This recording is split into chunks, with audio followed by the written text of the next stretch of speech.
See, mis sageli teedel ära ei paista, on kõikvõimalikud ja tohutud maaparandustoimingud või süsteemid, mis maa parandamiseks juba tehtud või paigaldatud. Seda enam, et maaparandus ei tähenda ju ainult maade kuivendamist, mis ehk mõttes kõigepealt pähe tuleb, vaid ka niisutamist ja veerežiimi kahepoolset reguleerimist, happeliste muldade lupjamist ja muudki. Nii et maaparanduses on palju keerulisi ja väga kalleid toiminguid. Et kindlustada maade sihipärane kasutamine, arenev põllumajandustootmine, põldudele ja maaparandussüsteemidele juurdepääsuteede ehitamine, erametsade tootlikkuse suurendamine veel muudki, selleks ongi mõeldud riiklikud ja Euroopa Liidu struktuurifondide poolsed toetused. Nii on ka riikliku arengukava meede 3.4 üheks toetuse saamise võimaluseks. Eesti asub parasmöötme kliimapiirkonnas.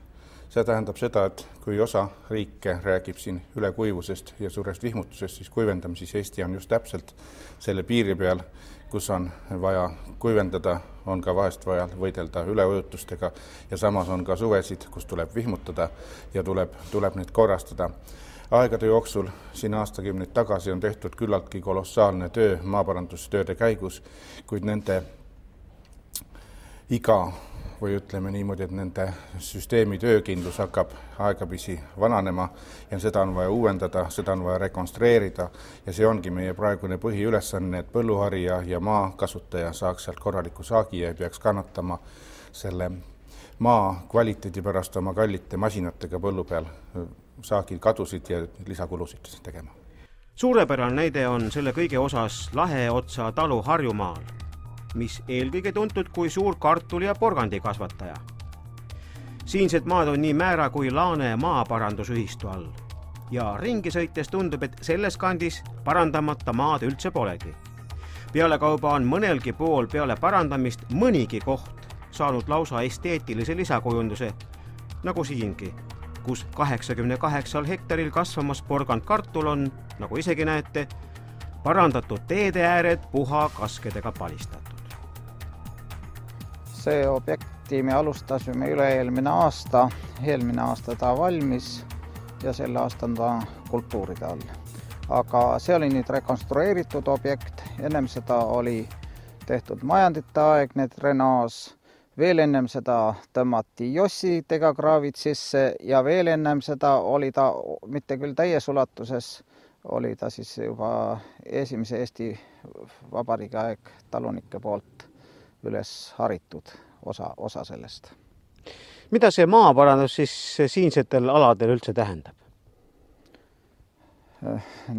Tähendab seda, et maa tehakse harimiskõlbulikuks, võetakse maha mets, seda siin vaja ei olnud teha enam, see oli ennem tehtud, rajatakse kuivenduskraavid, mida me ka vaja ei olnud teha, me lihtsalt nad korrastasime, laiendasime ja kraavikaldastest võsa maha ja täielikult uus drenaas sisse, et maa kannaks masinaid, kuna siinsetel maaomanikel on juurviljakasvatus, siis ka sügisel, septembris, oktoobris peab masinaid kandma.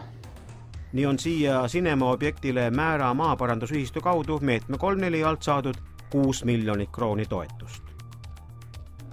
Antud objektil, mis on siin Endla objekt, on tegemist veerežiimi kahepoolse reguleerimisega. Ja siin oleme säilitanud kunagi nõukogude aeg ehitatud alumise süsteemi ja vahetult selle peale 70 sentimeetri sügavusel oleme rajanud uue süsteemi 6-meetrise vahega ja siin toimub siis nii niisutus kui ka kuivendus.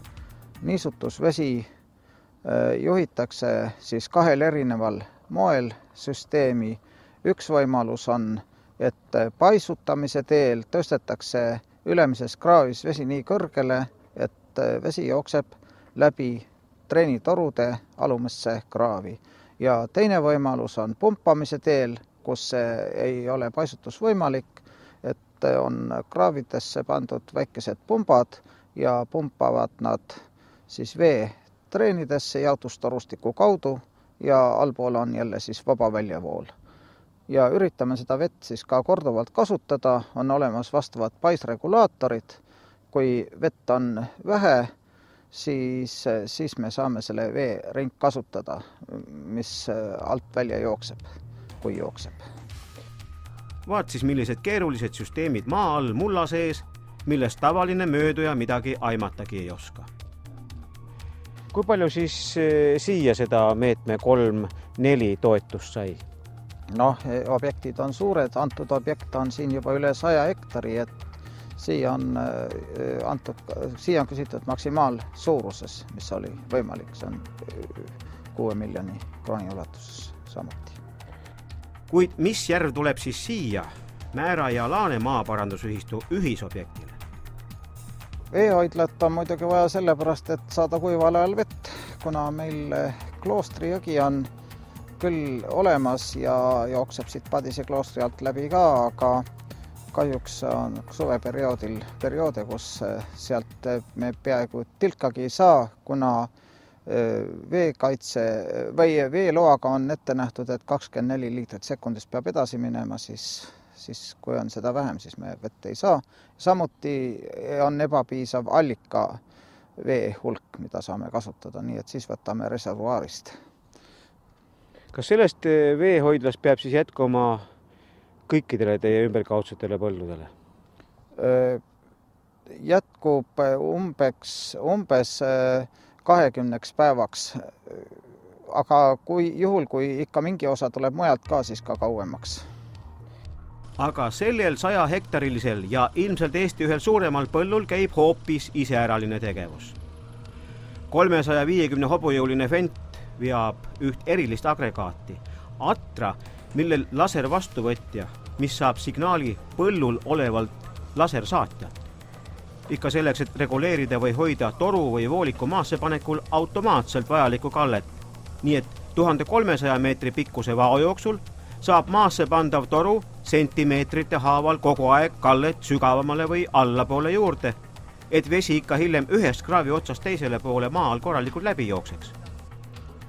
Torud on muide 65-70 sentimeetri sügavusel ja need pannakse maasse üksteisest paralleelselt 6 meetri kaugusele. Paralleelsus tagatakse sentimeetri täpsusega tänu GPS-süsteemile, mis asub traktoril. Ka traktorit ennast juhib GPS, sest nagu näete, istub traktorist hoopis tagurpidi, selg vastu rooli. Kui me oleme suuteline tegema aastas praegu siin igasuguse tugedega kusagil 90 miljoni krooni eest aastas, siis me oleme praegu just täpselt selles mahus, mida me suudame teha, mis on meie tootmisvõimsus ja mis peaks andma ka selle stiimuli sellele, et see, kellel on vaja rohkem, saab ise juurde teha, kuid tugi on täiesti olemasolev. 90 miljonit. Kui suur osa on sellest siis meetme 3-4 alt kaetud? Üleüldse, kui suured summad on meede 3-4 välja saanud anda? Kui me räägime aastatest 2005 ja 2006, kus oli siis maaelu arengukava nendeks aastaks mõeldud, siis kiideti heaks 70 projekti toetussummaga 134,9 miljoni krooni. Summa on aukartust äratav. Ometi tehti 2 aasta peale meetme 3-4 alt toetustaotlusi 60 miljoni krooni võrra rohkemgi, kui lõpuks võimalusi anti. Kuid 2007. aasta lõpus muutub meede 3-4 veel integreeritumaks. Laieneb muu hulgas teedeehitusega seotud tootmishoonetele, tuletõrjetiikide rajamisele ja neid ümbritsevate teede ehitamiseks, erametsade kuivendamisele ja muudeks tegevusteks, millest saab loodetavasti uus ja edukas meede, aga siis juba numbriga 1-8 ja mitte enam riikliku arengukava, vaid juba maaelu arengukava meetmena.